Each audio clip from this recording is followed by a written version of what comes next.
Hi everyone. In our daily minyan, we've been focusing our Torah study on the mitzvah of loving your neighbor as yourself as we look through Rabbi Joseph Telushkin's second volume of his Code of Jewish Ethics.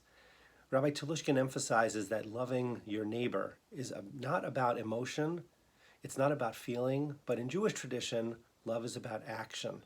And he brings all sorts of examples of how that is the case. God loves the Jewish people show their love to God by fulfilling the mitzvot. We love the stranger.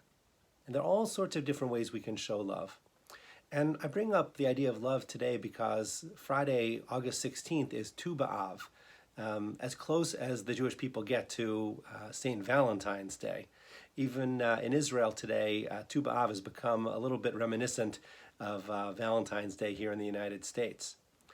But at its origin, we find that the rabbi said Tu B'Av was a day of joy because young men and young women would go out into the fields and they would meet each other, and eventually they would become husband and wife.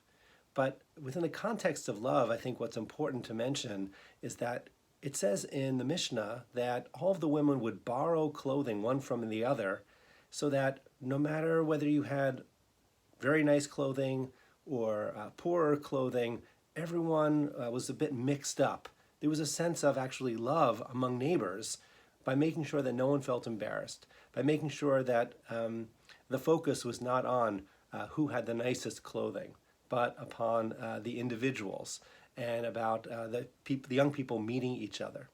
Even in this way, we are moving away in our tradition from this focus on romantic love as the chief good when it comes to love. Instead, we focus on what we do for each other, how we care for each other, as love within the Bible and rabbinic tradition really emphasizes.